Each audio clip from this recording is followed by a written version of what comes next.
Hi hello नमस्कार, मी सुप्रिया. कसे आहात सगळे? मजेत ना? तर आजच्या आणखी एका व्हिडिओमध्ये तुमचं खूप खूप स्वागत आहे. आज आहे मार्गशीर्षातला चौथा गुरुवार आणि छान अशी देवपूजा माझी झालेली आहे.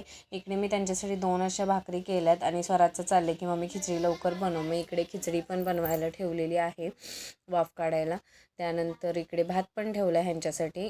त्यानंतर स्वराजला म्हटलं की तू आज पूजा मांडशील का? तर हो म्हणाला, कारण त्याला पण खूप आवड आहे. जसं मी तू करते ना तसंच तो पण करायला बघतो किंवा मी करते तसंच तो करायला बघतो.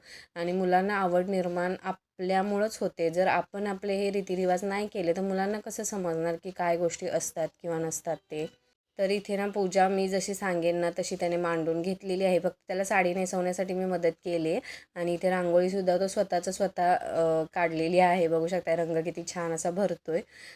इतकं कौतुक वाटतं ना कधी कधी. लहान मुलं आपलं अनुकरण करतात ना तेव्हा खूप छान वाटतं. इथे मितूने सुद्धा बाहेर ना छान अशी रांगोळी काढून घेतलेली आहे. माझा तेवढा ताप वाचवतात दोघं पण. जसं की थोडीशी मदत पण होते आपल्याला. इथं आंब्याचं डहाळ वगैरे लावून घेतलं आहे आणि सुंदर अशी रांगोळी काढून घेतलेली आहे. त्यानंतर मी आवरलं आणि जी काय महालक्ष्मीची पोथी आहे ना ती वाचायला घेतली.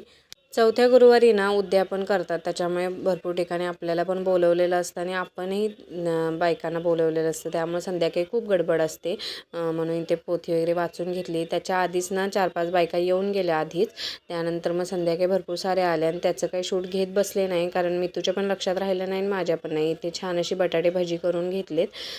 वरण बनवलं भात बनवला आहे आणि पुढे जी काय थाळी आहे ते तुम्हाला दिसेलच, कारण मी तुझी खूप गडबड झाली होती. 7 वाजत आले होते संध्याकाळचे आणि तिला उपवास केल्यामुळे ना खूप भूक लागली होती. असं काहीसं नैवेद्याचं ताट होतं, खीर होती, पावभाजीची भाजी बनवली होती, पुऱ्या बनवल्या होत्या, पापड आणि डाळ भात अशा पद्धतीनं ताट होतं आणि बटाट्याची भजी. ती ते ठेवायला विसरली, नंतर तिने ठेवली आणि नैवेद्य छान असा दाखवून घेतला. तर असा होता व्हिडिओ. कसा वाटला नक्की कमेंट करून सांगा आणि चॅनलवर कोणी नवीन आहे का नक्की सबस्क्राईब करा. चला तर मग बाय.